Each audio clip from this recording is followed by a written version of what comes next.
Good evening. Welcome everyone to this very special ICTS distinguished lecture embedded in the wonderful program on soft matter that has been on for the last 2 weeks, and with one more week, I think, still ahead. I'm very pleased to have that Professor David Nelson agreed to give one of these flagship lectures of ours, the ICTS Distinguished Lecture. It has had if you see the web page on our Distinguished Lecture, we've had a whole galaxy of very eminent people, several, just to name some, Parisi, or most recently Carlton Caves, and before that Duncan Haldane, many people. It's very. I'm thankful to Professor Nelson for accepting the invitation to both come and spend time as part of this meeting and to give this lecture, which is aimed at a broad scientific audience. And I can see that several people here not from the conference, and that's one of the purposes of these lectures. So I will not take much more of time. I'll hand it over now to Sriram, who will be the maestro of the ceremony, and he will give first an introduction to David. I'm really looking forward to the lecture because of you see the wide spread of topics from classical physics, quantum physics, even string theory in some sense, as David was just telling me, definitely quantum fields in curved space, etc. So I'm looking forward very much. Good afternoon. It's a great pleasure to introduce David Nelson. I've long been, like many of us, I've long been a fan of David's beautiful work in condensed matter physics. I have to say that, you guys, many of you know how old I am, and David was already a legend in my early days in graduate school, okay? He's smiling prettily and is embarrassed and all that, but still. And this is not only because he was one of the early products of this terrifying Cornell 6-year PhD program. 6 year means what? From high school to PhD, okay? This is true, okay? And so already in the early 80s, David was a name to conjure with. We had all heard about this amazing new view of the liquid to solid transition, that a solid didn't just melt into a liquid, at least in 2 dimensions. Dislocations unbound first, and you got something that was fluid-like as far as its response to shear went, but it had this other delicate kind of order where there was this notion of bond orientational order. That is to say, the little bonds connecting particles to the nearest neighbors were correlated across the system or quasi-correlated. So it was fluid-like, but it had a weird kind of orientational order. So this, of course, triggered a flurry of experiments, which in the early days, none of which really found it, but then later on, there's been beautiful evidence, especially from colloids and so forth. So this idea of bond orientational order in 2-dimensional systems, but also more generally, has dominated a large part of the condensed matter physics of, exotic kinds of order. David went on, of course, so as I said, he's already famous for that kind of work, but over the years, he's worked across everything that you would call condensed matter physics. The topics of his interest included tangled flux lines in superconductors and bacteria and range expansion and non-Hermitian Hamiltonians, and I can go on and on. One of the areas in which he's done very, very beautiful work is, again, 2D physics, where the 2D isn't just an arena, but a dynamical thing. This will remind the people working in GR of the wide applicability of these kinds of ideas. And he's produced fantastic work that he's going to talk about today. I don't want to list all of David's awards because that will take the whole talk, but he is a member of the US National Academy of Sciences. He was a recipient of this wonderful 5-year MacArthur Fellowship and many others, too numerous to list here. He's also an engaging and educative speaker, as you've already seen. And today he's going to tell us about mutilated sheets and shells. David probably has to get special permission from customs services the world over to carry expensive and in some cases precious materials across borders. This particular one, I think, might only be sandalwood. So it might excite the attention of the, oh, you do, all right. It'll excite the attention of our customs authorities rather than external. Thank you. Thank you very much. Thank you. Now I evidently have to give a good talk. So it's a pleasure and a privilege to be back in India. Last time I think was 1995, so it's been too long. I also want to just acknowledge not only a great summer school, but the students at the summer school have just been fantastic. And they have just survived 2 out of the 3 weeks of very deep, I hope, and interesting lectures, but also very challenging lectures. So let's have a round of applause for the students, please.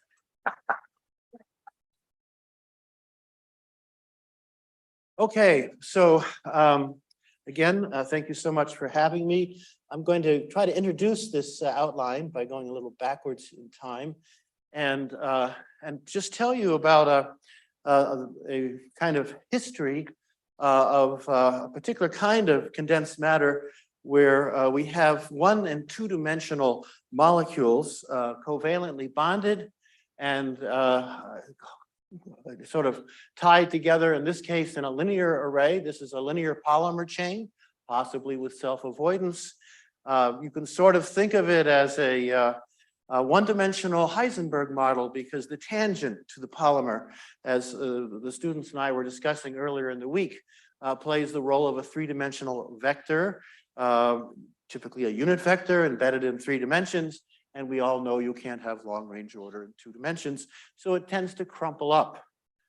Remarkably, as people like Shriram and others know, it was figured out that if you try to do the same thing in 2 dimensions and tie together a sheet of atoms, say carbon atoms in graphene, and let them wiggle around in 3 dimensions, you can look at the normals now to the surface as well, sort of the tangents, and the normals to a possibly wrinkled surface. Here I have a wrinkled surface that I wrinkled actually, I think, in an earlier lecture on Wednesday. These normals are going to tip around as I move across the surface, and that also sort of looks like a Heisenberg model of spins, but it's a 2-dimensional Heisenberg model. And there too, for other simpler 2-dimensional Heisenberg models, there was an expectation that things would crumple. I think in particle physics, it would be called the Coleman theorem, Goldstone modes in 2 dimensions. In condensed matter, it's called the Hohenberg-Merman-Wagner theorem.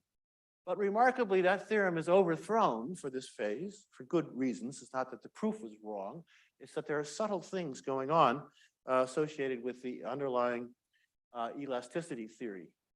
So these fishnet-like structures, and this field received a shot in the arm when graphene was discovered. It's an atomically thin sheet of carbon atoms, when you can, of course, measure its electrical properties, but it also can be liberated from a substrate and become freestanding graphene. And we already know it has remarkable mechanical properties. It might also have remarkable electrical properties. That remains to be seen.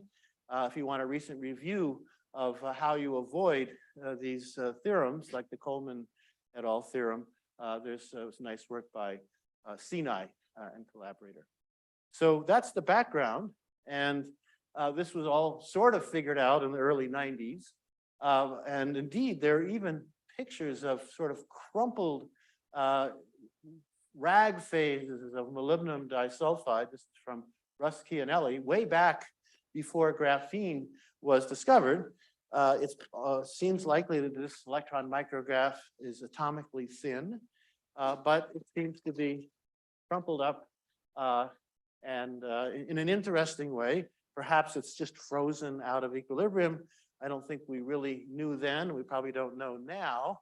But this field received new life when Paul McEwen and his lab at Cornell University actually studied a kind of ribbon of graphene. And so what you're seeing here, very faintly, is a ribbon. And whoops, sorry, let me go back here. I can make this work. Forward, back. There's a ribbon of graphene. I guess I have to point at that. Okay. There's a ribbon of graphene here, and gee, I will learn how to do this, I promise, before too long. Okay, so I'm going to go back here, and no matter which way I press, it seems to go forward. So I am going to do this manually. So go back to here, and I'm going to do this. Sorry for the technical glitch here. So what you have here is a pendant ribbon of graphene. It's pendant in water, this object, and it's a very thin ribbon. It is atomically thin, and there's a magnetic pad at one end. And this is not an experiment where there would be 3,000 experimentalists on the paper, or maybe 6, and you do it with a refrigerator magnet. It's kind of like single molecule biophysics, if you're familiar with that, but done for graphene. This is sort of where soft and hard condensed matter meet. And I'll play the movie of what happens when you use a simple magnet to make this thing twist and turn. So what you're doing is torturing an atomically thin ribbon. In fact, if you look at this ribbon, it has a width of about 10 microns, and that gives it an aspect ratio of 30,000. So this is probably the first time in human history when you were able to play around with ribbons with an aspect ratio that large. And here we've essentially reached the Moore's law of thinness of mechanical objects. It can't be thinner than an atom thick. So question is, what's going on here? This is another remarkable experimental achievement. They took one of those ribbons, they laser oblated a pattern of squares out of it, made it freestanding. They turned it into a spring. It's an atomically thin spring. It's a very strong spring. You can pull it 10,000 times. It doesn't break. It twists and turns and escapes into the third dimension when you pull on it because of these holes. And I'll come back to this kind of kirigami mutilation of atomically thin sheets later on in the talk. So with that motivation, I think I can now come back to this outline and tell you what I like to cover today in the statistical mechanics of mutilated sheets and shells. I'm very impressed that you guys have an hour and a half colloquium style talks. I probably won't go quite that long, but do slow me down with questions. I really welcome the interruptions that we've had also from the students during the week, but for anything that's unclear, please stop me. Okay, so what do I want to talk about today? I'll tell you about some stuff which is sort of zero temperature nonlinear physics that goes back to the early part of the 20th century, the Foeppl-von Karman equations written down in 1904, 10 years before Einstein's beautiful theory of general relativity. In some sense, it's a simpler problem, but it's also very, very challenging to understand the nonlinear Foeppl-von Karman equations. And then when we turn on temperature, this is a dimensionless number that I'll tell you about, a little bit like the Reynolds number in fluid mechanics. And it can be very, very large, and it's the measure of the nonlinearity. You don't want to do perturbation theory if you can avoid it in the Foeppl-von Karman number, because it's maybe 10 to the 12th. And you'll see that when you turn on thermal fluctuations, you're led to scale-dependent elastic constants. It's a kind of death of Hooke's law. You can't scale out the simple dimensions of this system and get an elastic constant. They're no longer constants. They are running coupling constants, very familiar in quantum field theory, for example. I'll then start mutilating things, at least in the theory and then sometimes in simulations. And we'll see that a regular array of perforations can trigger a transition from an approximately flat state, albeit rippled with thermal fluctuations to a crumpled state. That has not been seen yet, at least in graphene, but it's an interesting way of making, for example, the graphene electrons live in a very complicated crumpled environment, moving around in the internal dimensions of a crumpled graphene sheet. They're Dirac electrons. They're quantum mechanical, living on a fluctuating thermalized background of flexural phonons. So it's a nice way of sort of studying such a marriage of somewhat different fields. And I'll also talk about another crumpling transition where you take a periodic array of holes, you condense them to make a kind of window frame or picture frame. And that too seems to have a very unusual crumpling transition. I'll then talk about another kind of mutilation, periodic mutilations that are just a lattice of puckers embedded in graphene. And these puckers form a kind of mechanical analog of an Ising anti-ferromagnet. Again, riding on a background of these flexural phonons. And so it's something that not well studied. We hope we understand a little bit about it, but I thought it might interest you. And then if there's time at the end, I'll talk about what happens when we have a background curvature, like a sphere, a fluctuating shell, very thin, maybe atomically thin shell, but with a spherical topology. And it turns out that in this case, thermal fluctuations provide a kind of no-go theorem. Even if there's no external pressure pushing in on a hollow, extremely thin sphere, it can't be larger than maybe 500 microns or so. There's a maximum size, maybe it's even 20 microns, beyond which it will automatically self-crush. So that said, I would encourage you not to invest in a company that purports to make extremely lightweight, very strong graphene parachutes. That's probably not a good idea because when they get big enough, they will self-crush. These are the people who did the work. David Yalanis, Babesh, Mark Bowick, Abby Plummer, who's just becoming a faculty member at Boston University, Paul Hanakata, Jason Pelosi, who's at Oregon, and Andre Kajmerl, who's at Princeton University. Any questions about where we're headed, about some of these statements? If not, let me take you into the realm of shell theory, thin shell theory. You can read about this in the Landau-Lifshitz book on elasticity theory, for example. Let's imagine I have a reference sheet, might be a sheet of pristine graphene at 0 temperature, and I distort it elastically, not just with in-plane phonons, the displacements you might read about in a textbook on solid-state physics, but also an out-of-plane distortion, and we're going to assume that this sheet is very, very thin. So you start with a reference sheet, and X1 and X2 are like internal coordinates that you would have on a pristine piece of graph paper. They're embedded in this sort of rubber sheet. And now we let the rubber sheet fluctuate, not only with in-plane phonons, U1 and U2, but an out-of-plane phonon displacement, a flexural phonon.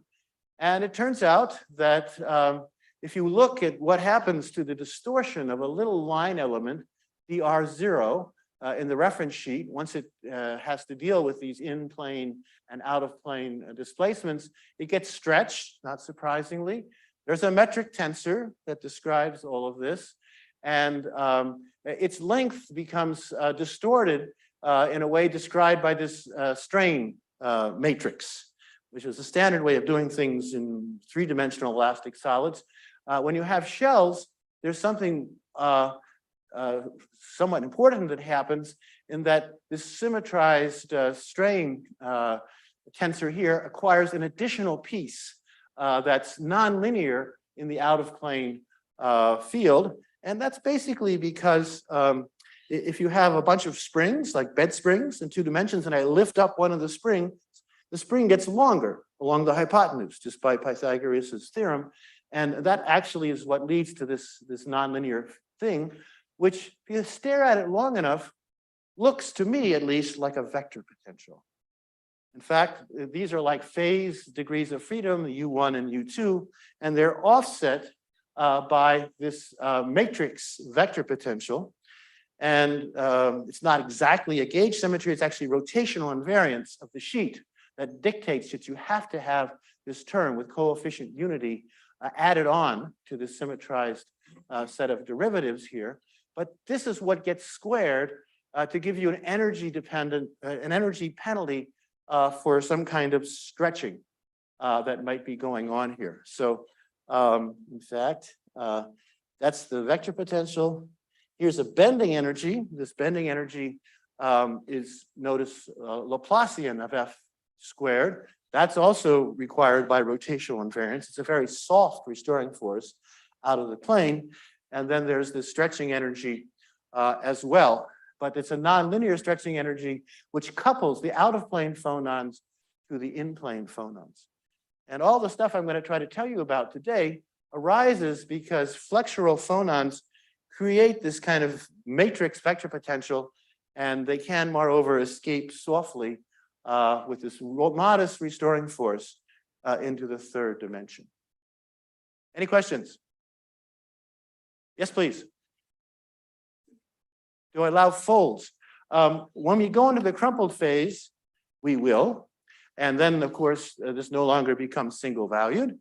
It's an excellent question. In this low temperature wrinkled phase, which is remarkable enough, we will stick with the single valued representation, although eventually I might talk at the end about a sphere. But you're right, there can be folds, and there's a way of describing them as well, but it doesn't have this nice, we're working in what's called the Monge representation of the differential geometry. Thank you for the question. Other questions? Okay, so just to give you a sense of what's going on here, if you take that nonlinear free energy and say local force balance is in play, let's go to zero temperature here for a moment. That's already complicated enough. You get an equation that says that the derivative of a nonlinear stress tensor is 0.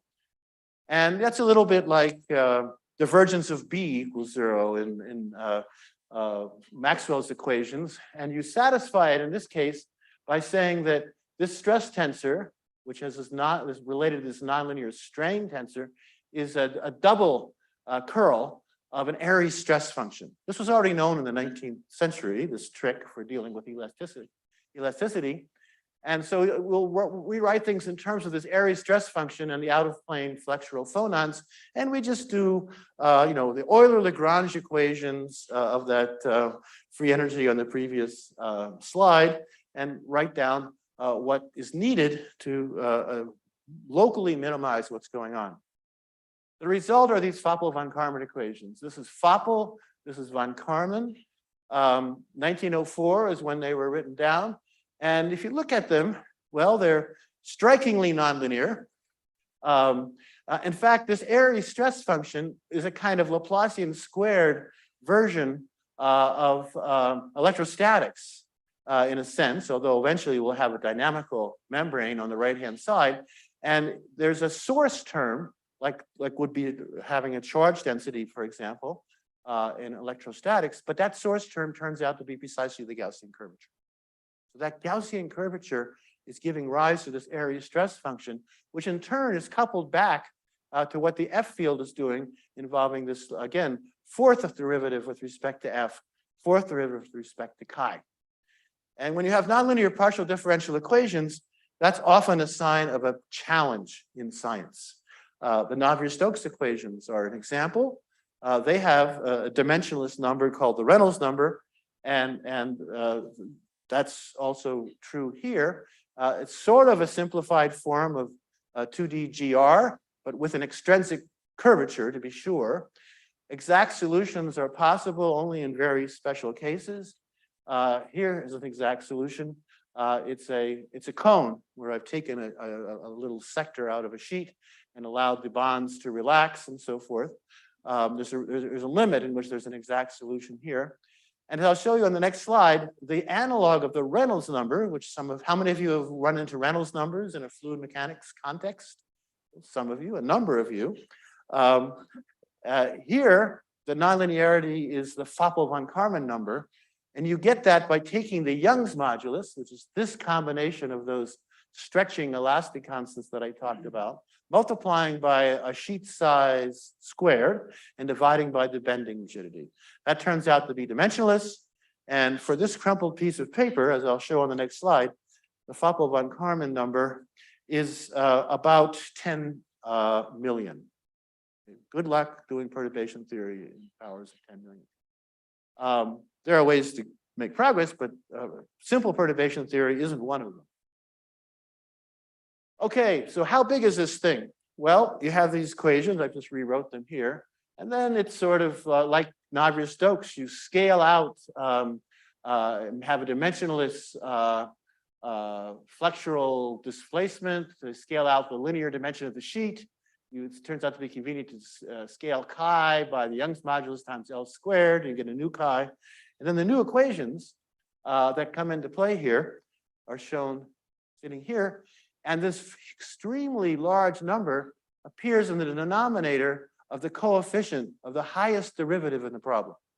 When that happens, many different fields recognize that your nonlinear partial differential equations are going to be possibly quite singular and quite challenging.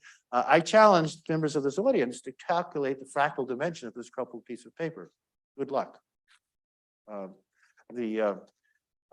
any event, this large dimensionless number appears, and now for a piece of paper or a piece of crumpled aluminum foil, you can work out, if you know the elastic constants of the three-dimensional paper, this is the three-dimensional Young's modulus E3. This is something called the Poisson ratio. It's of order unity. Don't worry about it. From that, you can get the Young's modulus that I want. And then there's a bending rigidity that is related to this 3D Young's modulus as well. If you combine them all together, you get 40 million for the Foeppl-von Karman number. Question?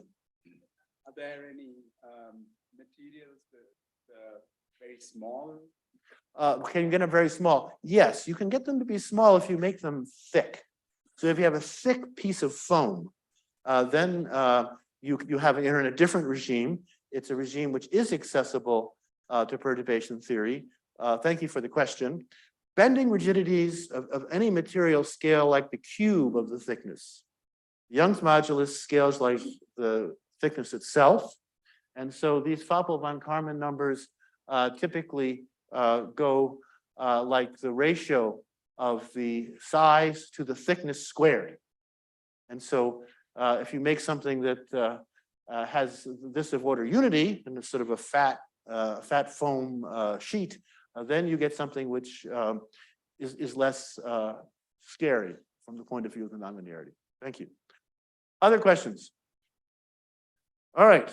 All right, what about thermal fluctuations? Let's turn on thermal fluctuations and do real statistical mechanics with that free energy that I had earlier. If you go back, I'm not going to do it actually in detail, but one of the interesting things about it, although it's nonlinear and things are coupled, is that the in-plane phonon field, UX and UY, or if you prefer U1 and U2, it only occurs quadratically. F field is highly nonlinear, but that means you can just trace out the in-plane phonon fields. It's a little tricky to do that precisely because turns out in-plane phonons have 2 degrees of freedom because there's a UX and a UI, but there's a macroscopic shear, macroscopic pulling, and a macroscopic compression. In fact, there are 3 Q equals 0 modes. So just like Bose-Einstein condensation, you have to separate out the 0 modes, the Q equals 0 modes, integrate them out, and then do the finite Q as a separate part of this exercise. It can be done. And when the dust settles, you get this rather intriguing nonlinear field theory that comes into play. In fact, it's a massless field theory. in a very real sense. These gradients of F, here's gradients of F. This is a transverse projection operator that comes into play here. These gradients of F are basically tipping vectors of the normal. So these are like the angles of a Heisenberg model, these gradients. And this is like, you know, the gradient of an angle squared. So it's a stiffness that might come into a Merman-Wagner, Coleman-Hohenberg type of argument. But these tipping vectors actually interact with this chordic coupling out here. The Young's modulus is what comes out in front. It's proportional to the shear modulus. So the fact that these graphene membranes or other membranes resist shear is crucial to this nonlinear effect.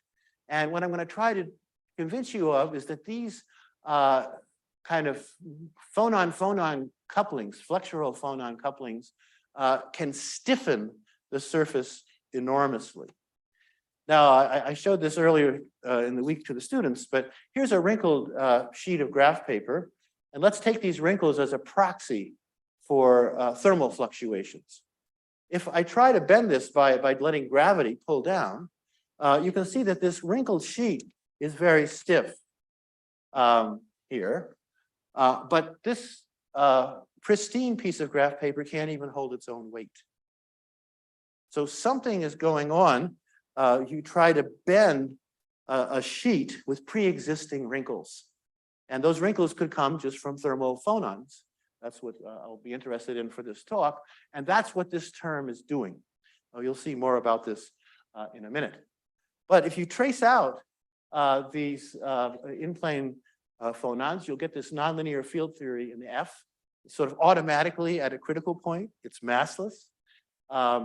And what more natural thing to try to do is to do perturbation theory in the nonlinearity at low temperatures. And by low temperatures, I mean kBT over kappa, bending rigidity, that's this thing out here, much, much less than 1. So here are the Feynman diagrams associated with this nonlinear field theory. Be a little bit careful with this transverse projection operator. And the first correction to this bending rigidity, the bare value gets corrected by something proportional to kBT. That's good. We're at low temperatures. And then there's this integral here, which, as you can see, has 4 powers of momenta in the denominator. It's a 2-dimensional integral over the sheet.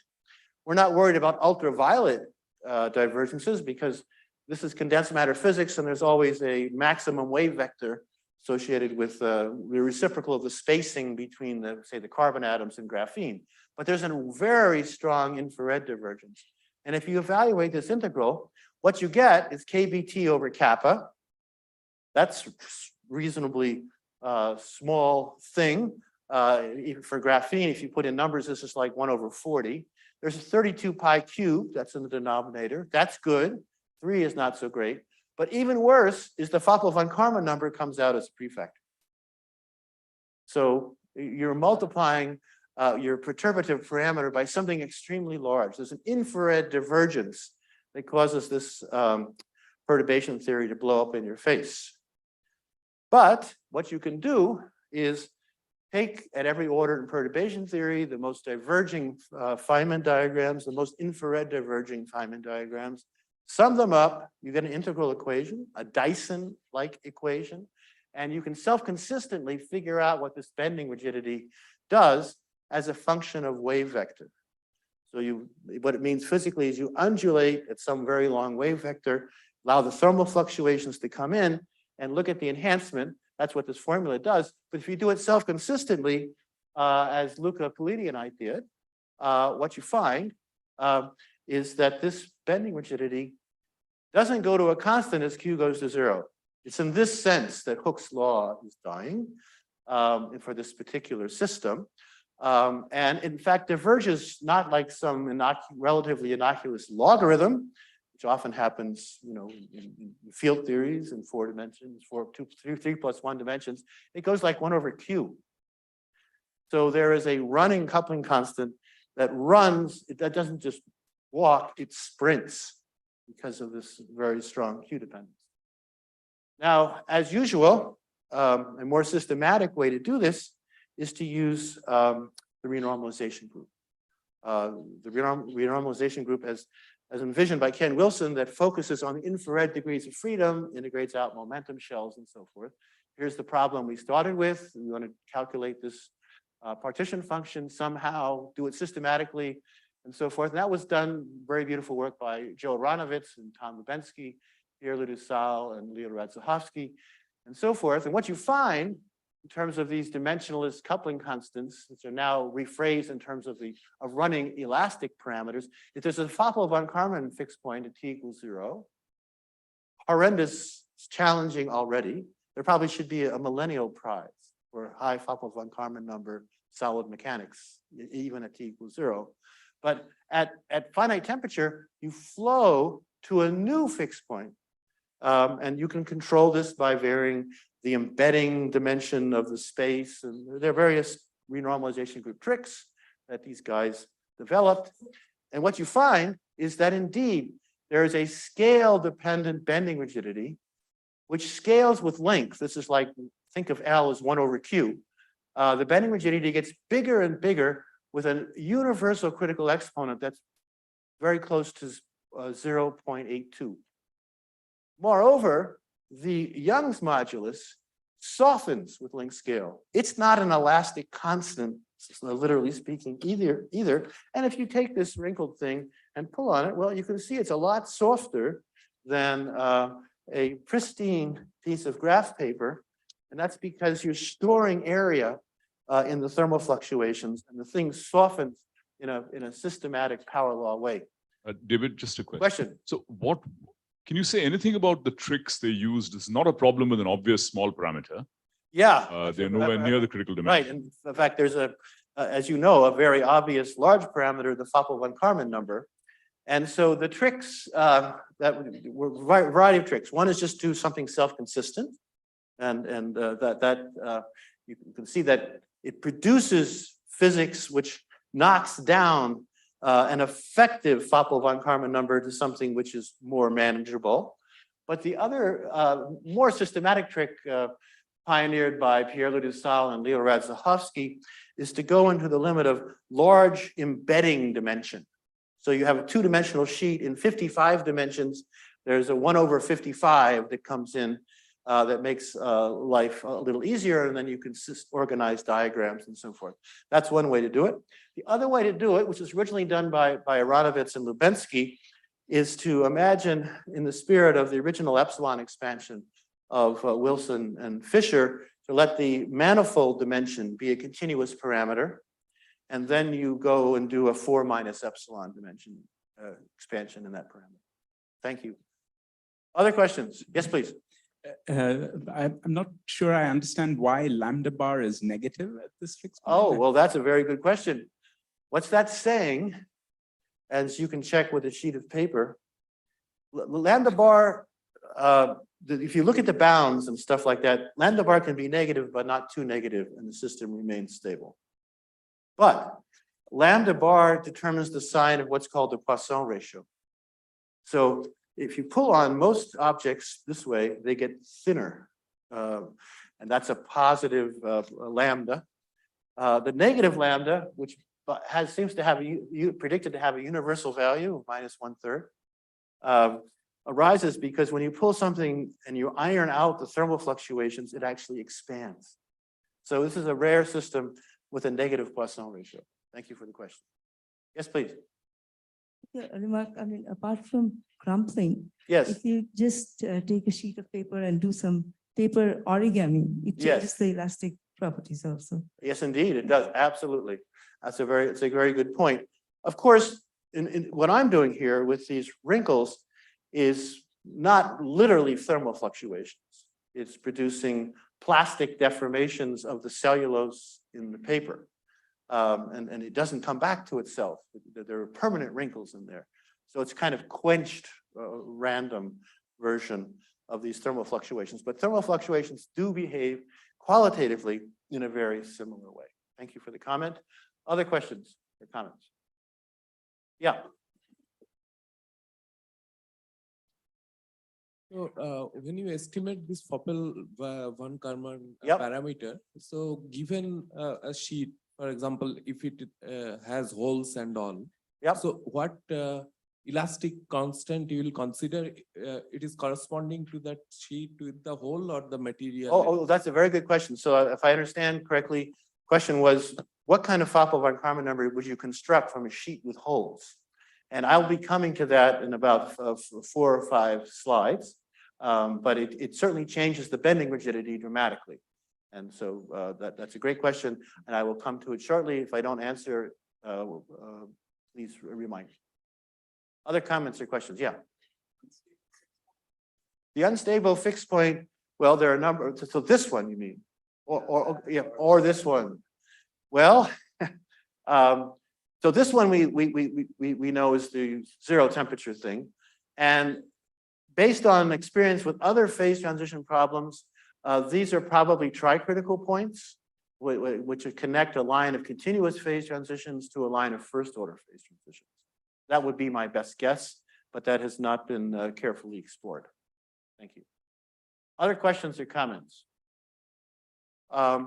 Okay, so this is my hand waving, literally hand waving argument for how you escape the Coleman-Merman-Wagner-Hohenberg theorem. It's this nonlinearity, and in a sense, you could say, oh, there's something implicit in this transverse projection operator, which really only well-defined in Q space, that is long range. So maybe there's some long range thing. But I think another way to look at it, which I think is appealing, is to, these are photographs of my hands, grabbing onto some various pencils here. And so pencils are supposed to be the normals, the little plaquettes to this surface.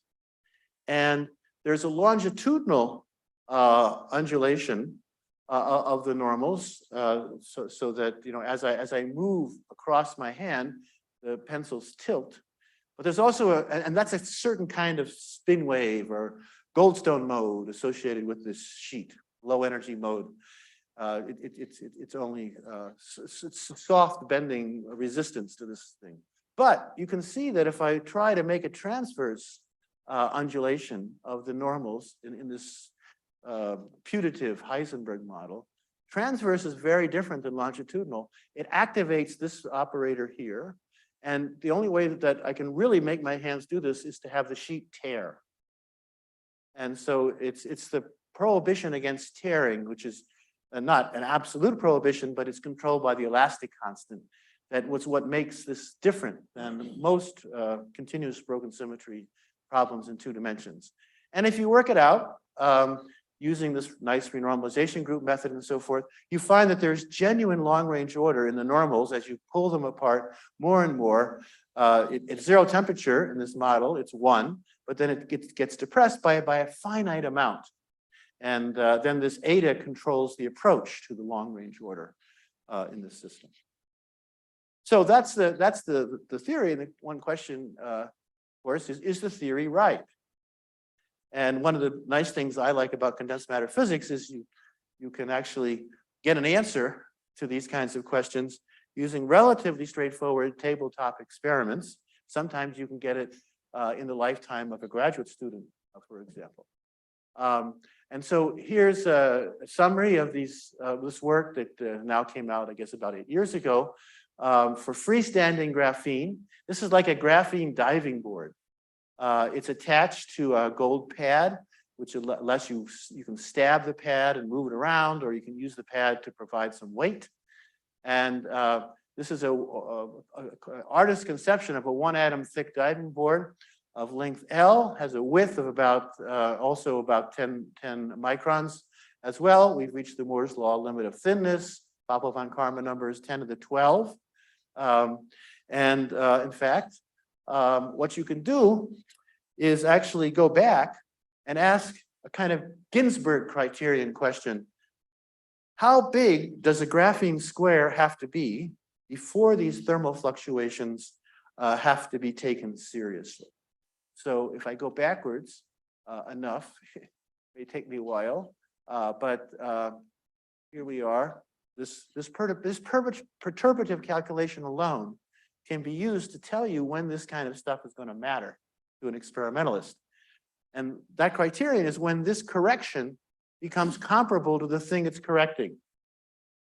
And so if you work that out, you'll find that there's a thermal length beyond which these coupling constants start to run, and you get a scale-dependent bending rigidity and so forth. It's given by kappa squared divided by kBty. Y is the Young's modulus. We know very well what these bare t=0 values of these graphene coupling constants are. And what McEwen and Blees et al. Realized was that if you put in numbers for graphene at room temperature, which is where they did their experiments, this length beyond which fluctuations matter is only 2 angstroms. So you have a graphene sheet that's 2 angstroms or more, you better pay attention to this part of the talk. That's their argument. And I agree with them. And this is when Hooke's law dies and so forth. And of course, these kinds of things have not escaped the attention of professional graphene theorists. I'm not a professional, but it's a lovely system, even just in the flat phase, let alone crumpling, because these flexural phonons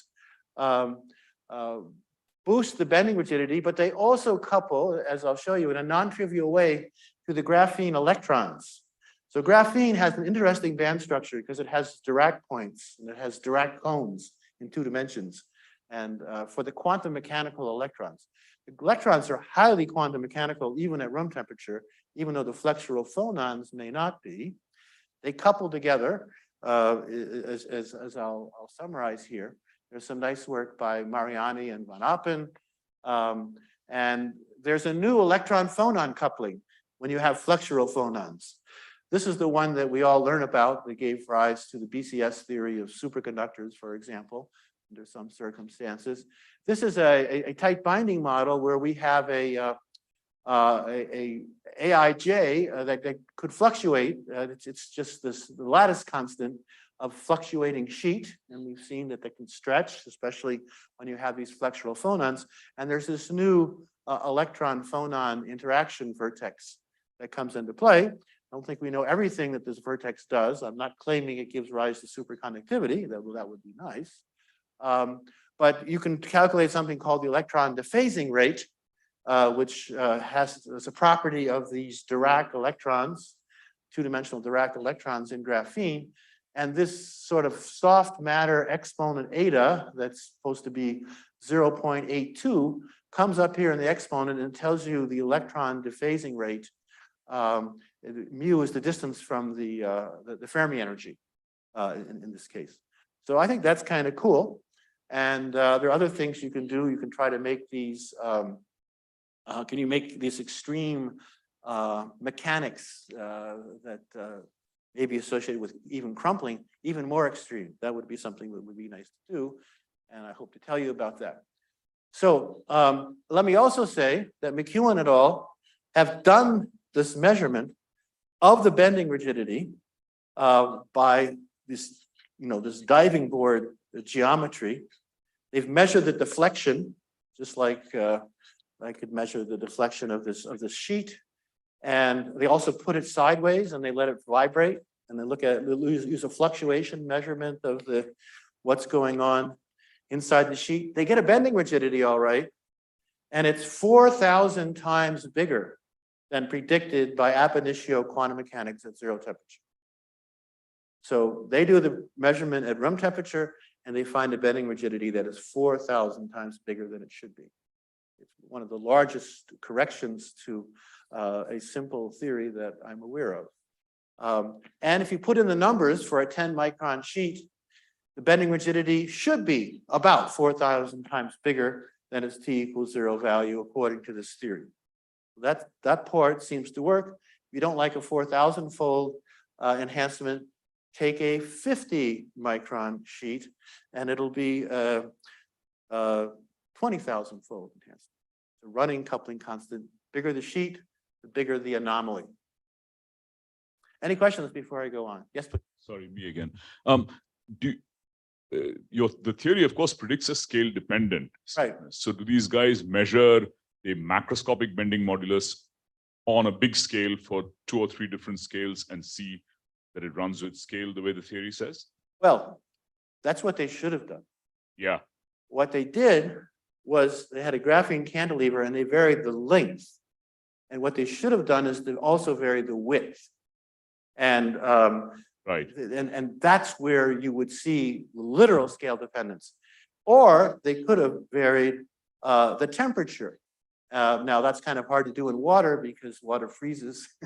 But if you redid the cantilever experiment in a vacuum and varied temperature, or as you point out, varied width, that would be a better smoking gun. I don't claim that the theory is absolutely proven by this one measurement of a 4,000-fold enhancement, but it's a striking enhancement. It's at least consistent with the theory. Right. Unfortunately, they didn't systematically vary the width. However, there's unpublished work by some experimentalists that I've been interacting with at Argonne and Penn State, which has frozen wrinkles, and they have varied the width. And there's a quenched random version of this theory that Andrei Kuzmiril worked out, and it's scale dependent in just the right way, at least for that. Thanks. Other questions or comments? Okay, so now, can we make the extreme statistical mechanics even more extreme? Can we make graphene crumple? So you can easily work out in terms of these flexural phonons what this normal is. And then there's this running coupling constant that I've tried to argue for. Now it's depending on wave vector. And then you put that in, and this is the kind of integral you would do in the Coleman, Merman, Wagner, Hohenberg theorem. But if this were a constant, you get a logarithmic divergence in this correlation function. But now it's a running coupling constant and gets stiffer at small q. So the problems are all solved. As far as having long range order, this is the kind of formula I had before. So at low temperature, or some range of temperatures for graphene, this is what we'd expect. This is a wrinkled object, but it's still macroscopically flat. There's long range order. It's shrunken relative to its underlying white piece of paper relative. So there's a negative coefficient of thermal expansion here for sure, but it's a finite thing. And what we'd like to do if we want to really have electrons challenged by a super extreme environment is to have it crumple. So you can actually take this simple formula up here, go back to here. Okay, one more. Okay, you can take this this formula and say, okay, a long range order, I take R B minus RA to infinity. This term drops out, and now I just look at how the depression in what happens as these 2 points get very widely separated, and it's some finite depression. But if you set this to 0, that's a rough estimate of when it's going to crumple. Right? The fluctuations will drive the order parameter to 0. It's probably a reasonable ballpark estimate. Unfortunately, as I say down here, this TC is basically the bending rigidity of the graphene. If you put in numbers, graphene will crumple all right, but it'll only crumple above 20,000 degrees Kelvin. Good luck doing that experiment. The bonds will melt away. You won't even have carbon-carbon bonds at 20,000 degrees Kelvin. But we have a possible way around this problem. And that has to do with the perforations that someone was asking about earlier. So I'm going to put a regular lattice of holes. And you can do this with laser ablation, make it look like Swiss cheese, but a lattice of holes.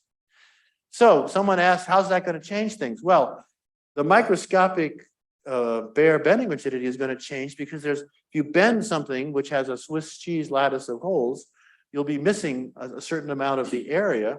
And so the bending rigidity is going to drop dramatically. And what we did in a simulation, although hasn't been done experimentally in this particular way, is to put in this lattice of holes. And here we are with showing the pristine sheet, the blue sheet, compared with this pink sheet with this lattice of holes. And I think you can sort of see that the pink sheet is vibrating more vigorously, but still flat.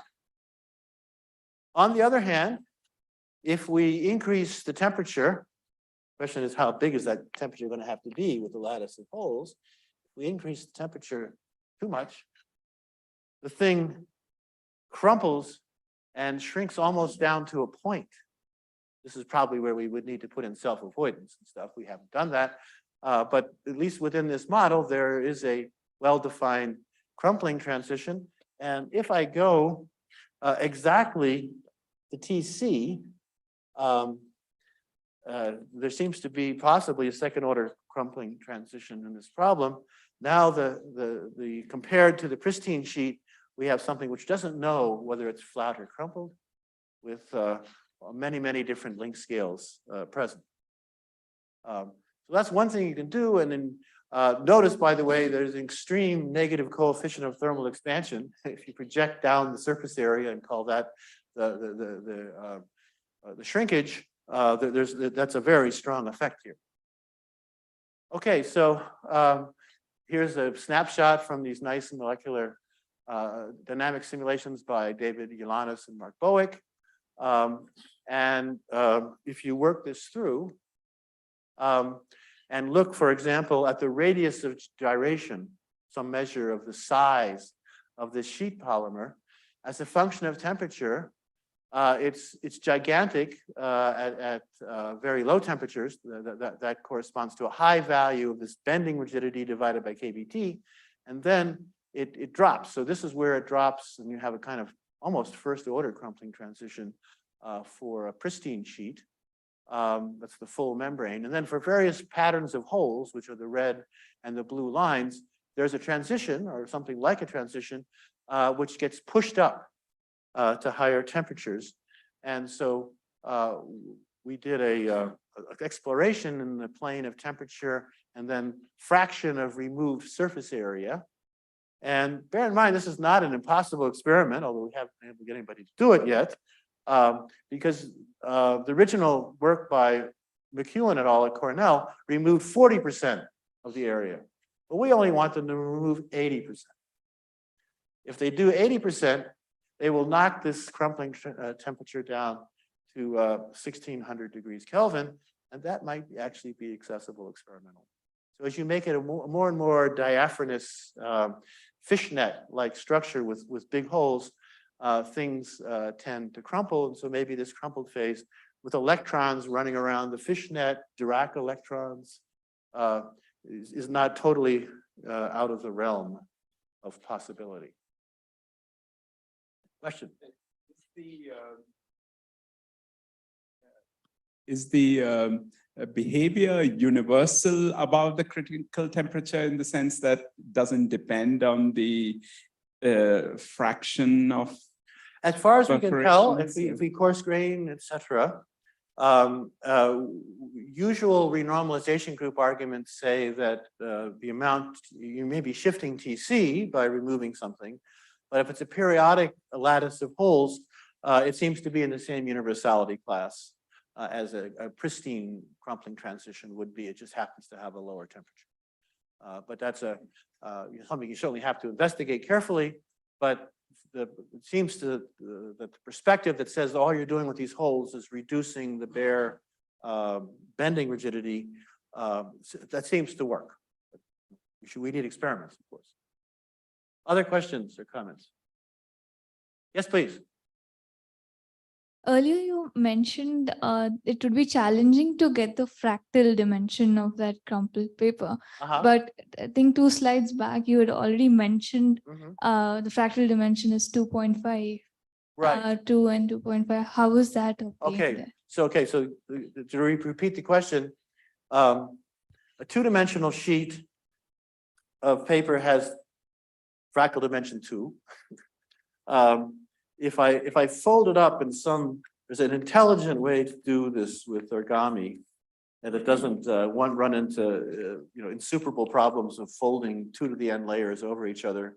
You can make a cube that has fractal dimension 3. They have 2 and 3. This has been measured to have fractal dimension 2.5. That's why I had it up there. But I don't know that anybody's taken the Foeppl-von Karman equations with self-avoidance theoretically at Foeppl-von Karman number of 10 million or 40 million and computed that number. So in that sense, it's a challenge. It's been measured and there are reproducible results. And it's not 2-dimensional, it's not 3-dimensional. It's about 2.4 dimensional. Okay, Thanks so for the question. that's empirical. Yeah, good. Okay, so what else can we do with this thing? So there we go. So we just talked about these lovely, I think they're lovely simulations of Ioannis et al. Start them running here. That one, that's TC, that's higher than TC. Well, there's another thing you can do here, which is let all the holes be condensed into a single giant hole, have a picture frame. And if this hole is very tiny, you're going to be in the flat phase for sure. And now you can take the picture frame at fixed overall size and vary this width. And so you can make the hole bigger and bigger, and so the width gets narrower and narrower. And if you do this simulation at fixed temperature and vary the hole size, that seems to be another route to a crumpling transition. Just from the simulations, you can see this thing getting more and more crumpled. And you can do some scaling arguments and some theoretical analysis to say that the radius of gyration of this thing is going to be L squared. The radius of gyration squared is going to be L squared when the hole is small. And then there's a dimensionless function of the persistence length divided by L, where here the persistence length is a bending rigidity enhanced version of what seems to be known fairly well for ribbons and linear polymer chains. And so we think, we have conjectured at least, that there may be a sharp transition in a kind of interesting thermodynamic limit where you let L and W go to infinity, but with this strange ratio fixed. If you want to know more about it, take a look at this.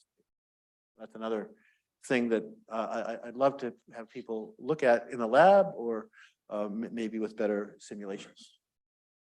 Okay, so last part of this talk is going to be, well, the penultimate part in any event is going to be something about pristine membranes. So I'm not going to mutilate them yet.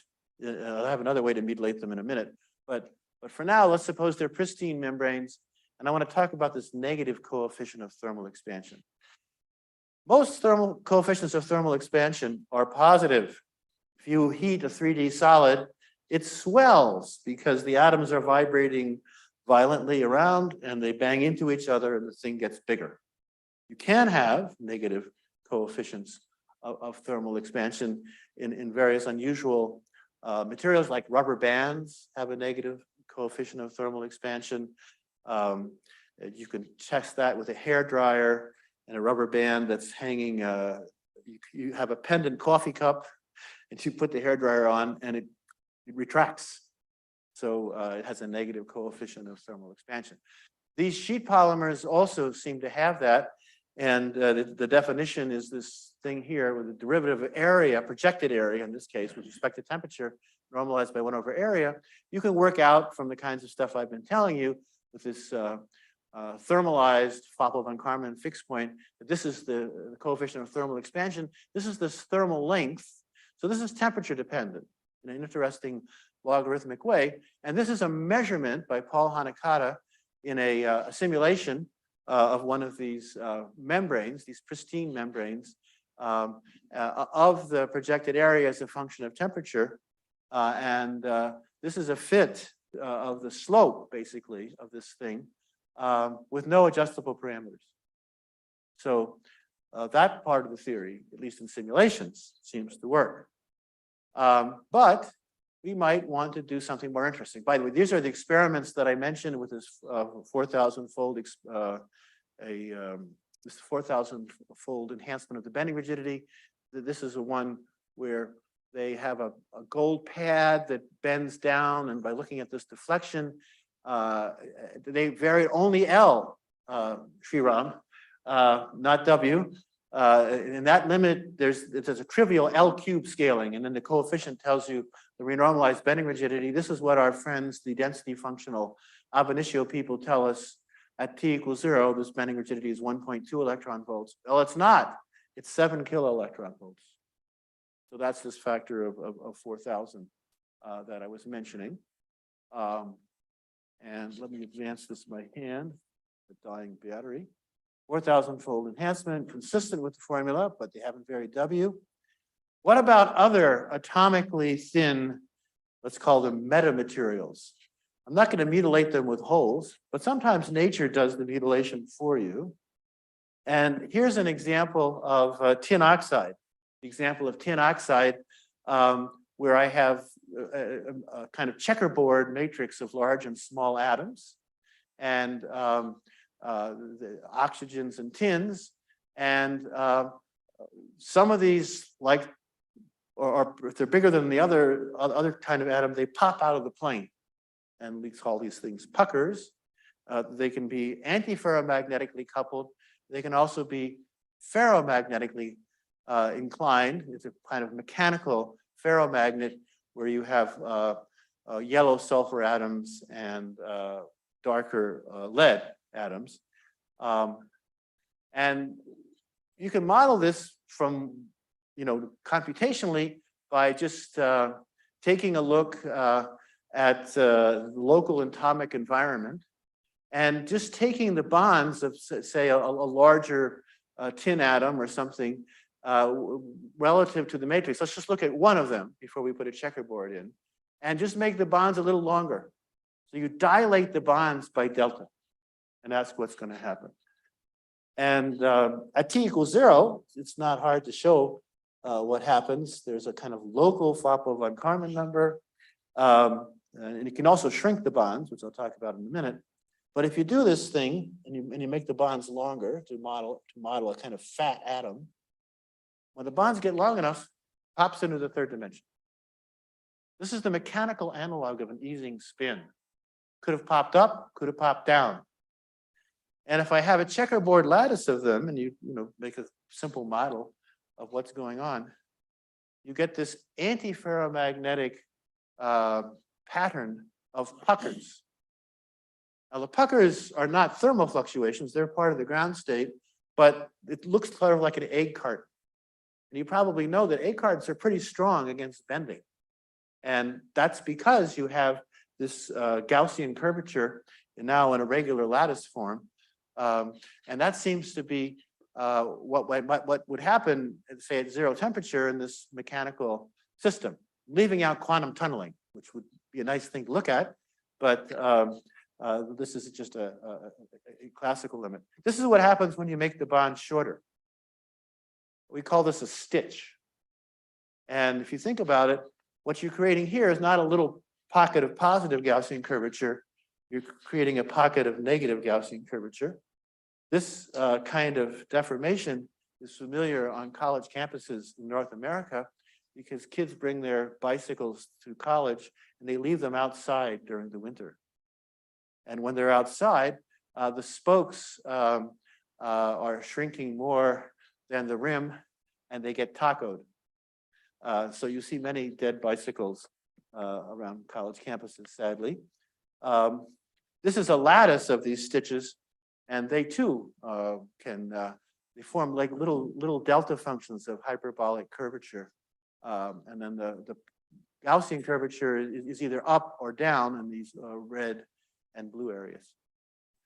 So I want to end maybe in 10 minutes or so, if that'll be about right. I'll just tell you qualitatively what happens, and then I'll move on to one other subject before we reach the top of the hour. This is a computer simulation. I don't know if there's actually a movie associated with this, but it's a computer simulation. There is of these anti-ferromagnetic puckers. And they have this ordering transition. It's the usual, a priori anyway, 2D Ising model transition, but it's riding on a background of flexural phonons. And that makes a huge difference. And this is the magnetization squared. It was easier to calculate this than the magnetization itself. And it clearly has a, this is measured in units of the bending rigidity, I think, in one of our models. And there seems to be a phase transition.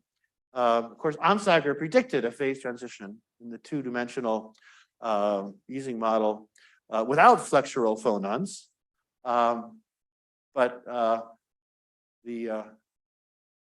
So it corresponds to a TC for reasonable material parameters about 800 degrees Kelvin, but it rides on the background of these flexural phonons. So, and it turns out for this quantity, there should be a specific heat singularity at the actual transition, and that's consistent with what we find. So I now want to convince you that this thing is going to have an anomalous thermal expansion. Without the puckers, it just shrinks with increasing temperature. When the anti-ferromagnetic ordering is superimposed, you can tune the coefficient of thermal expansion to 0. There aren't many materials where you can do that, and that works here. This is one of these is for puckers, the other is for stitches, and if you look at the area as a function of temperature, it's non-monotonic. And so, in particular, more clear in this blue picture, I can go to this maximum or I'll go to this minimum and make the coefficient of thermal expansion, make it negative, positive, and 0. So, that might be useful in an application if you want to be insensitive to changes in the temperature, have a 0 coefficient of thermal expansion. And there's 2 contributions, it turns out, to this. This is the one that would come from a pristine film without puckers. And then there's another piece that goes like the staggered magnetization squared. And if you look at the signs of these things, this has an opposite sign because that magnetization is going down with increasing temperature. This tends to shrink. This tends to go the other way. And if you put them together, you can get these kinds of curves. And the physics is like packing bowling pins together. If these bowling pins are ordered antiferromagnetically in the box, is what I'm showing you here, they can pack more tightly than if they're disordered and randomly up or down. And they will swell when they go through this antiferromagnetic ordering transition, and the puckers go from their nice ordered state to something that is more chaotic. And that seems to explain, at least qualitatively, what's going on. And there's a singularity in this coefficient of thermal expansion that you can predict from scaling theory. So how do we understand it theoretically? I don't want to abuse your patience by going through all the details. This is just roughly what gives you an idea of what's going on. You work with a staggered magnetization, which is smoothly varying at long wavelengths. Just multiply every other pucker, the height of every other pucker by -1 to the xi plus yi. That just flips the sign on one sublattice in this 2 sublattice mechanical antiferromagnet. This is the kind of model that I started the talk with: nonlinear strain tensor, etc. This is an Ising model for the staggered magnetization, just a Landau theory for it. And then this is a coupling. This is a kind of a magnetoelastic coupling in a sense, a mechanical version of that. This is the first thing you can write down by symmetry. That allows the 2 fluctuations to talk to each other. So this is the thing that was the first half of my talk. This is the Landau theory, and this is where they talk. So I think of it as a compressible Ising model, but it's a compressible Ising model on steroids because these flexural phonons are so violently wiggling around. And you can integrate out the in-plane phonons. We did that already. I'll spare you all the details. But this is the kind of thing that led to that theory that I talked about earlier that gives you the scale-dependent sprinting coupling constants. Now we have a long-range interaction generated by those in-plane phonons, a new thing for the 2ED Ising model. It seems likely that'll change the universality class. There'll still be a phase transition. Here's another interesting interaction term. And you can see what this term does, because this projection operator, which also occurs here squared, acting on the this DIF, DJF, is connected with the local Gaussian curvature, it turns out. And so what it does, it basically mediates a kind of long-range interaction, the fact that there's anti-ferromagnetic order between different Gaussian curvatures in the system. And if you just look at this coupling, one of these couplings anyway, this one, you can argue that it's a strongly relevant variable, and it will perturb in a way Onsager's solution to give us, we think, a new universality class. There aren't many new universality classes left in conventional critical phenomena, but this may be one.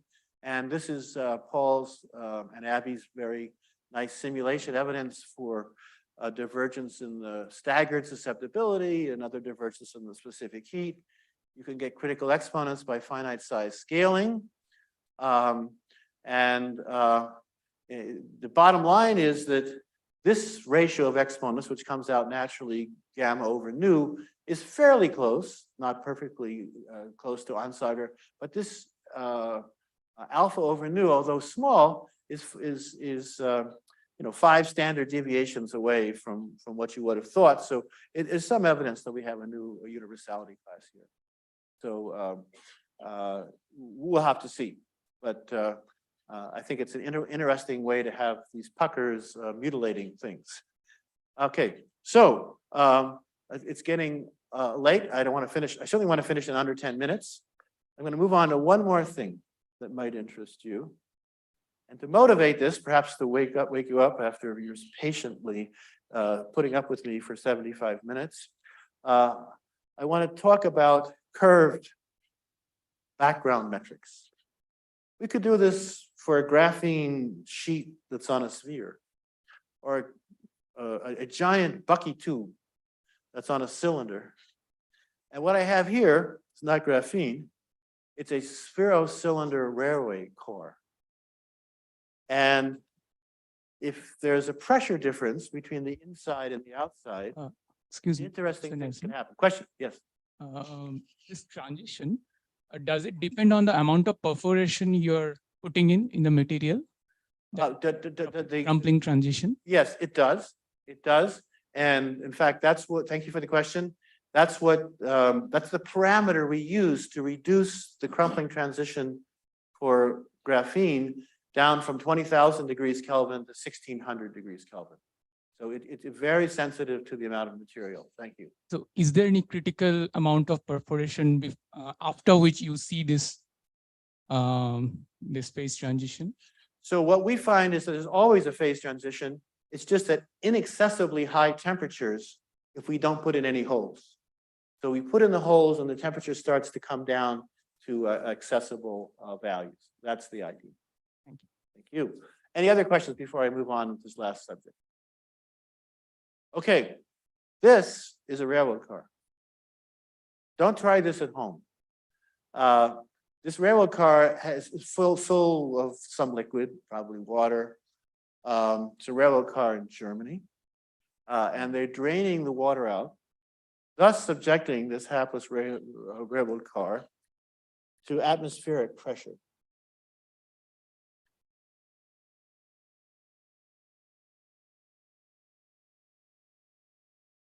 The power of pressure. That's the atmospheric pressure that we're dealing with in this room, by the way.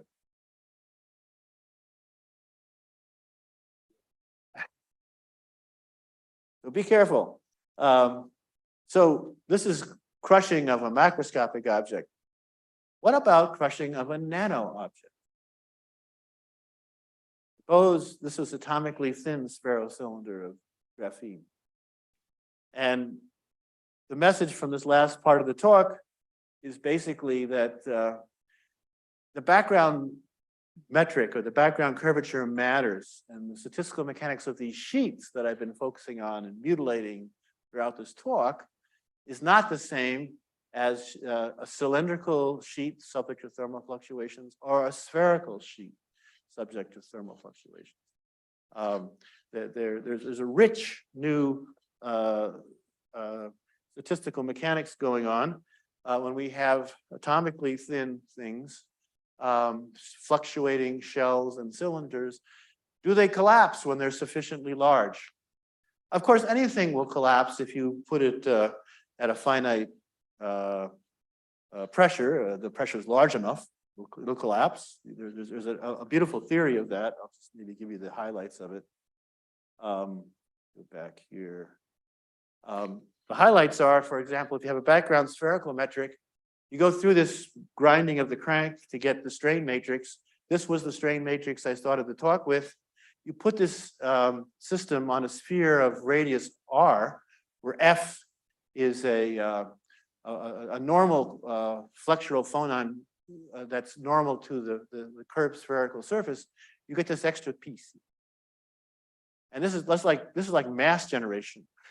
If you square it out, you'll get an f squared in the free energy that you might study, which we did study with the renormalization group and stuff.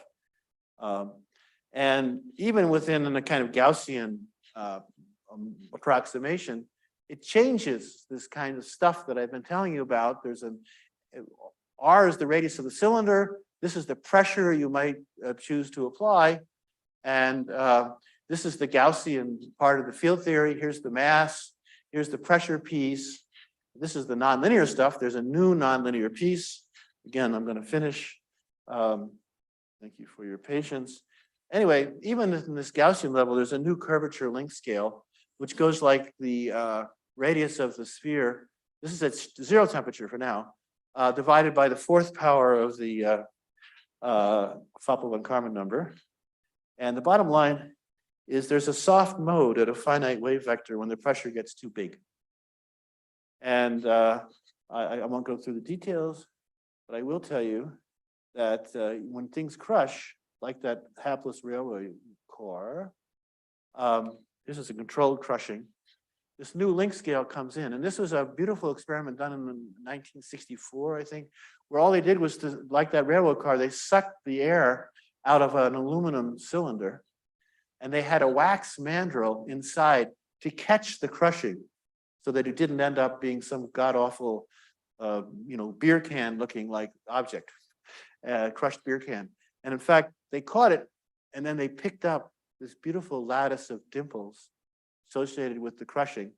And this length scale is predicted at low temperatures, or in this case, a macroscopic object is equivalent to low temperatures. You go like the geometric mean of the thickness times the radius. I will close by just telling you what happens if you put in thermal fluctuation.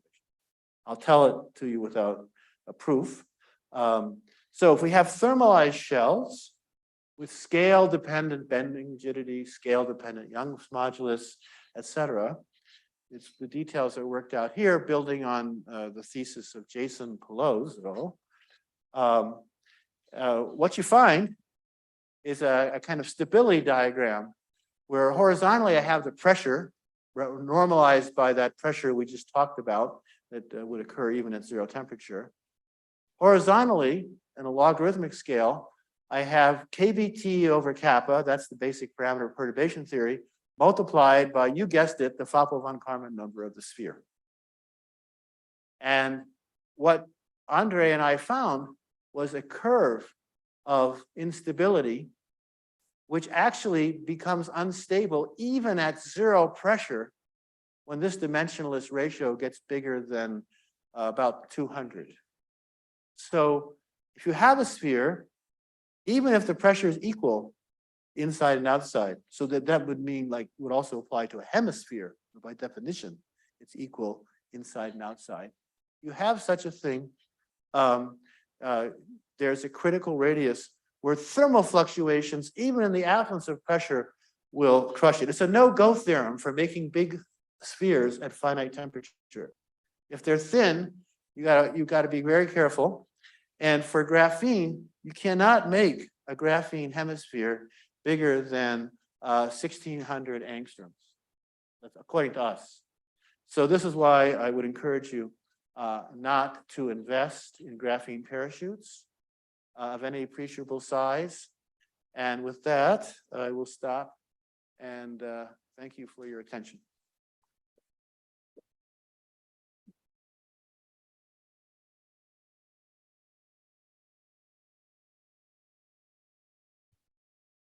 Yeah, well, sorry, I should have been down here earlier.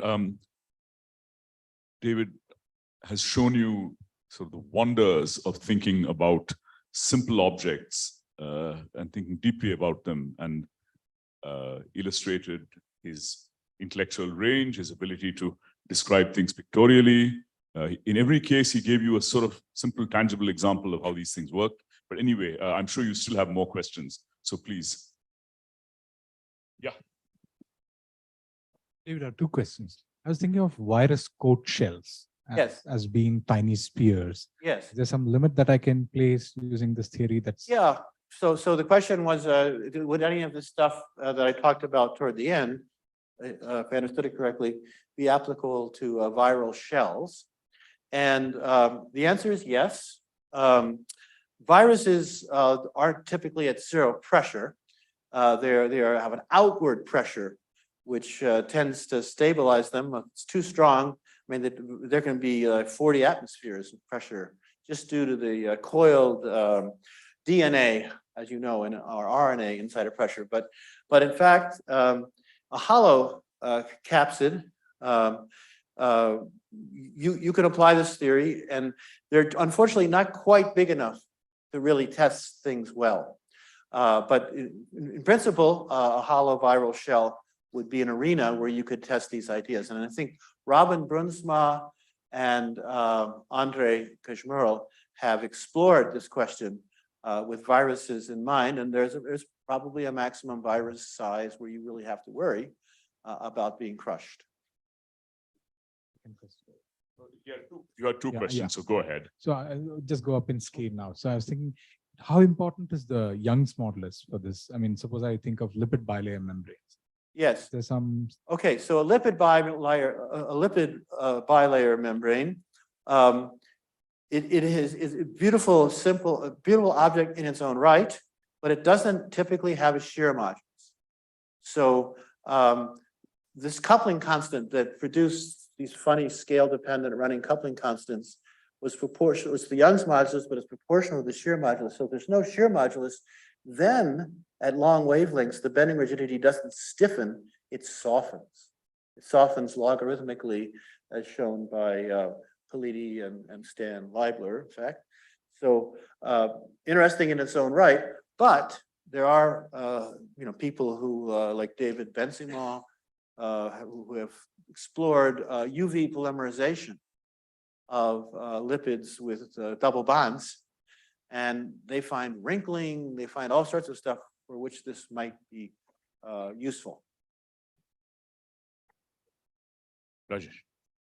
Thanks for a wonderful talk. I had maybe a silly question, but supposing you took the transition, the finite temperature transition, the crumpling, but the crumpling transition, but now try to do it for a graphene layer which was rotating around its axis. So then there'd be a competing kind of a force which would try to uncrumple it in some sense. I was wondering if that kind of system has been analyzed, or any qualitative ideas. There's a theoretical reason to ask that in some sense, because I would think that something like that, kind of, since it breaks the parity on the plane, it would sort of have a new effective field theory which has terms which are kind of like parity breaking terms in the plane, and so might be qualitatively different. Yeah, I think it's a very interesting suggestion. As your question implies, when you spin something, you're breaking the rotational symmetry and you're producing centrifugal force. And my guess is you get an inhomogeneous elastic solid because the pieces of the thing out near the rim would be pulled out more strongly than the ones that are closer. So I think it would be an inhomogeneous solid. You'd break the symmetry, and yes, it would probably go in the direction of preventing the crumpling if you spin this thing as you're suggesting. That's all I know. Yeah. But there could be a competition. There could an interesting competition. Absolutely.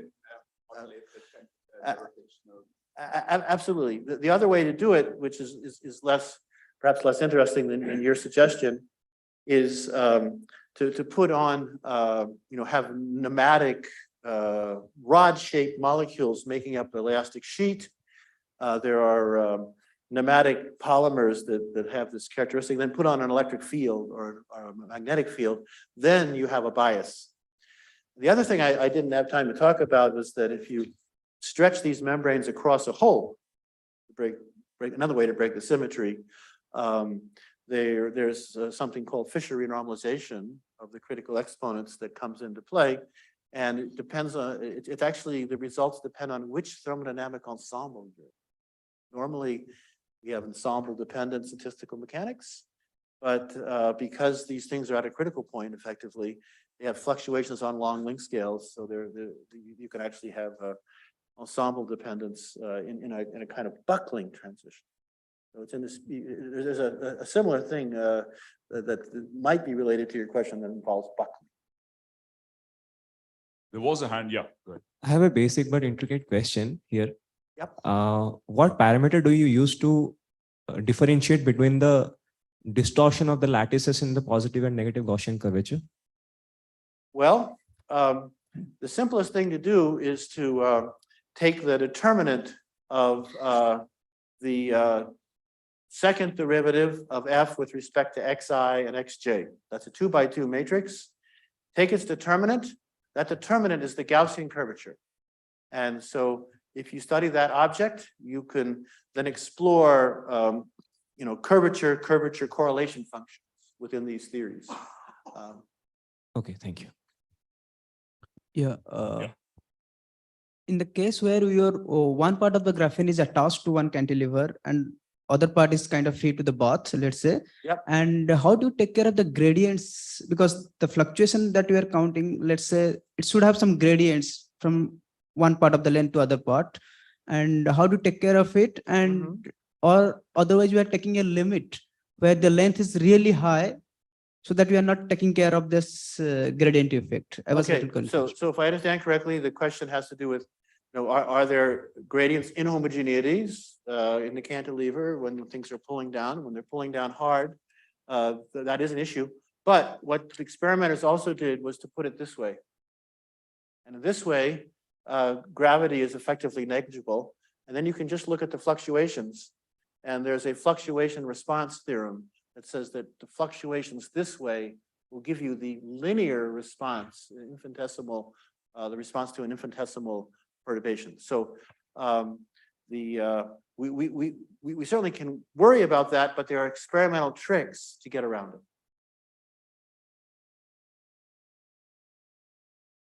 Krish. Yeah. Yes. Assuming the electrons are fast compared to the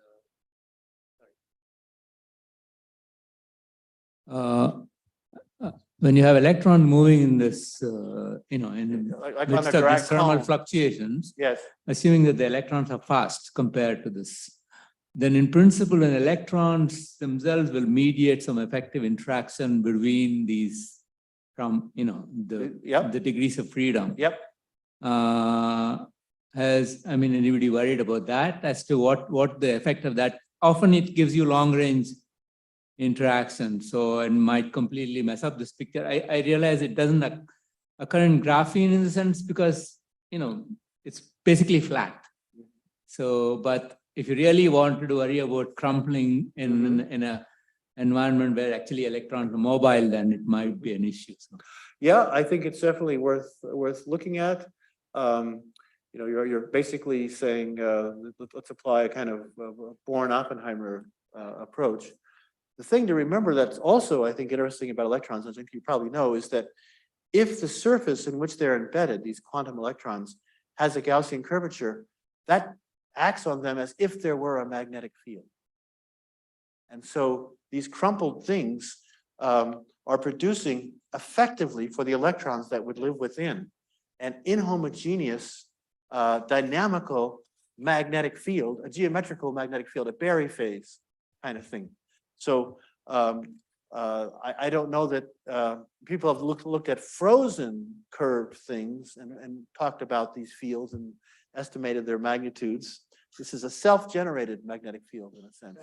So I think that maybe changes things. It would be definitely worth investigating. Santhan.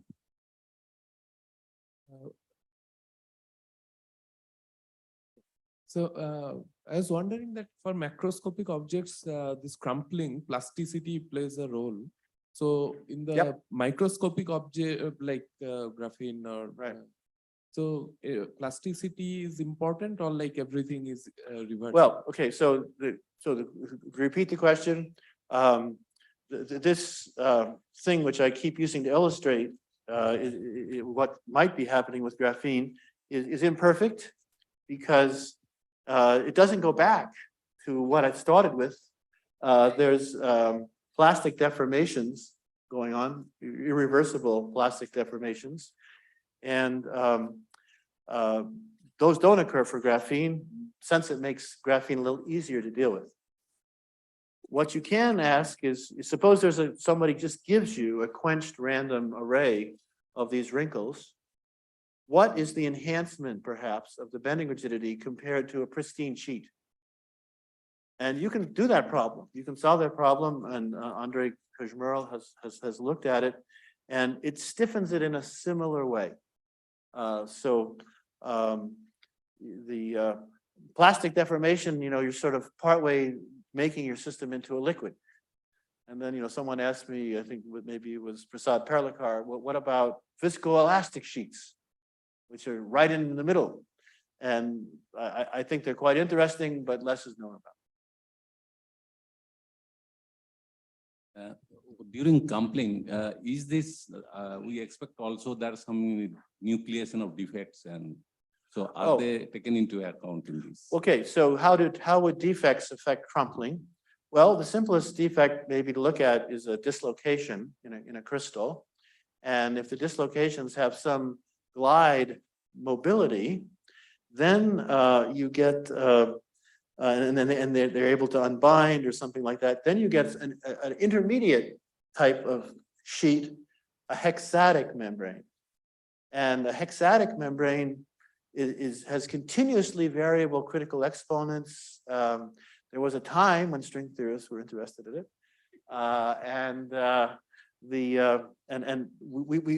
it is sort of intermediate. It doesn't easily crumple, and its analog of the flat phase has an extra continuously variable exponent. Unlike this exponent eta that I talked about, that's always locked at 0.82, hexatic membranes, as Luca Politi and collaborators showed, seem to have this, and Francois David and others seem to have a continuously variable character, and they're right in the middle, and they're fascinating, but less is known about. Yeah. When you brought up puckering as one of the other mutilations, how does that also affect? Does that also affect the crumpling transition temperature? And if you not in graphene, because you said it has to do with the shrinking and expanding bonds. Can we also induce that type of puckering, like chipping off on what he said, by introducing defects Well, so one way I did discuss briefly, which was when we had a swollen atom, and then we get buckling, sort of microscopic buckling going on. But the other thing, which maybe is the sense of your question, is that I can take this object here and I can do a macroscopic buckling. I can do macroscopic Euler buckling on it by just putting stresses on the edge. And that's where you get these subtle ensemble dependent effects. It depends on whether you do it at constant strain or constant stress. And there's a long paper that Suraj Shankar and I wrote, and Fizrev, that you could look at, and we wrote down what we think we know, but there's certainly more to be understood, and maybe even get some experiments.